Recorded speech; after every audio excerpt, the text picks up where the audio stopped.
mendengar putusan tuntutan 1 tahun 6 bulan seperti apa Bang? Ya sebetulnya terlalu berat bagi kita ya. Kamera Bang, jadi tidak sesuai dengan bukti dan saksi-saksi, kenyataan-kenyataan di persidangan itu kan sesuai. Ada bukti cuma 0,6, tapi kadang-kadang disebut 0,78 seperti berikut bungkus dan lain-lainnya. Jadi bersihnya sebetulnya 0,6. Itu juga sebetulnya menurut aturan ya udah di bawah standar. Dan dia juga sudah menjalani rehab. Seharusnya tidak sampai setinggi ini, karena kalau melihat dari jalan cerita ini juga ada kemungkinan juga Reza ini dijebak, karena Reza itu dapatnya di penjara, dikasih oleh Gatot, 1 jam lebih kemudian di luar di kafe dia ditangkap. Yang tahu ngasih ini juga cuma Gatot dan temannya 2 orang. Jadi nggak wajar lah kalau tuntutannya terlalu tinggi. Bang, bisa dibilang tadi tuntutannya berapa Bang? 1 tahun 6 bulan. 6 bulan.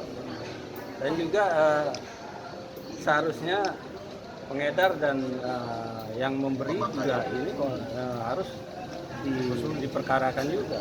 Seperti pengedarnya, si Gatotnya walaupun sudah almarhum. Nah, ini kan enggak, yang diperkarakan cuma Reza ini.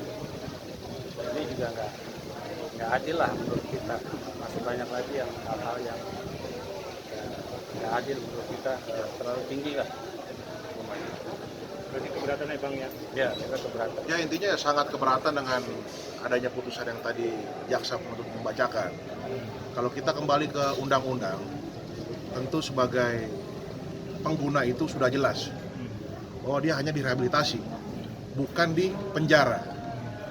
Dan berdasarkan serangkaian dari kita bersidang kemarin itu, sudah disampaikan juga saksi-saksinya adalah Mbak Reza itu sudah sehat, sudah bugar, sudah dapat menjalankan aktivitasnya kembali.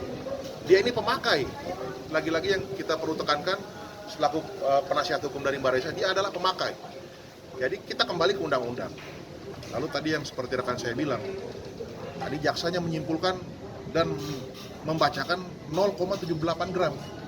Perlu kami tegaskan juga, bukan 0,78, tapi 0,6. Barang bukti itu masih rendah di bawah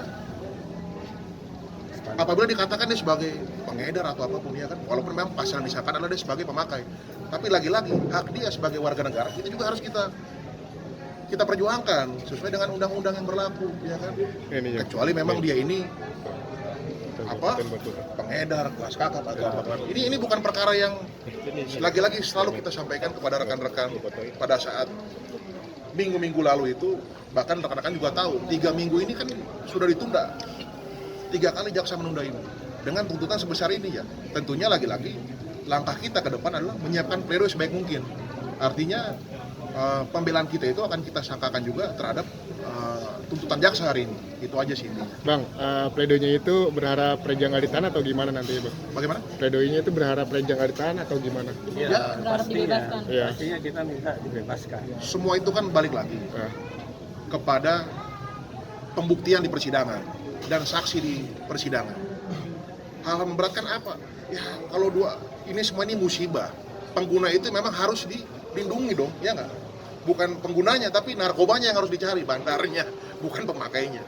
Yang kita tahu adalah Mbak Reza ini adalah sebagai korban, itu aja. Makanya sangat lucu dan kami sangat keberatan. Lagi-lagi kami tekankan, kami sangat keberatan dengan tuntutan jaksa hari ini. Itu aja. Bang, berhubung kita tadi tidak melihat ya Bang, ekspresi Reza sendiri tadi mendengar tuntutan langsung dari jaksa. Ya pastilah, namanya mau bersidang itu pasti pertama harus dinyatakan sehat dulu, ya kan. Dan tentunya mau tidak ada statement hari ini. Nanti kita jawab sidang selanjutnya di tanggal 27 Mei. Maksudnya ekspresi wajah Reza ketika mendengar tuntutan. Ya pasti kalau kita lihat, kami pun aja sebagai kuasa hukum yang mengerti hukum aja, kita sangat kecewa dan kaget. Intinya itu aja. Apalagi yang bersangkutan kan gitu. Dengan segala itikat baik yang dia munculkan, dengan segala kerendahan hati dan permohonan maaf yang dia sudah lakukan juga, harusnya itu sebagai poin penting juga bagi jaksa untuk menuntut. Tapi lagi-lagi kami berharap setelah nanti pledoi dibacakan, hakim yang mulia itu masih berpihak pada kebenaran lah, intinya itu aja. Dan kembali lagi, bagaimana undang-undang terkait pasal pemakai itu dikedepankan, begitu aja. Bang, Reza Jadi harus sendiri dipertimbangkan juga Reza ini selain sudah sehat, sudah siap, dia masih produktif, masih bisa nyanyi, masih bisa apa, masih bisa menghasilkan. Dan dia juga tulang punggung keluarga. Semua adik-adiknya, anaknya itu jadi tanggungan dia. Jadi sangat disayangkan kalau sebagai korban dia dijatuhi hukuman. Saya rasa itu aja. Bang, masa jalanin rehabnya itu sudah selesai atau masih berjalan? Masih jalan. Sampai saat ini kan tadi seperti rekan-rekan tahu, Mbak Reza sendiri masih berada di Lido. Surat keberatan terkait itu sudah kita sampaikan. Kalau memang sudah sehat, sudah dari ahli yang menyatakan itu, dari dokter kesehatan, dari konselor sudah menyatakan kalau yang bersangkutan sehat, ya kan? Jadi apalagi sebetulnya? Berikanlah kesempatan sama dengan yang lain, kan begitu. Setiap orang pasti pernah jatuh dan akan berubah ke depan, itu dong. Itu aja intinya. Harusnya sudah dibebaskan. Nanti selain kuasa hukum yang buat pledoi, Mbak Rezanya sendiri bakal ada buat pledoinya sendiri nggak sih Bang? Kemungkinan enggak, kemungkinan diserahkan saja. Yang bacain berarti kuasa hukum. Iya. Oke. Kegiatan Mbak Reza sendiri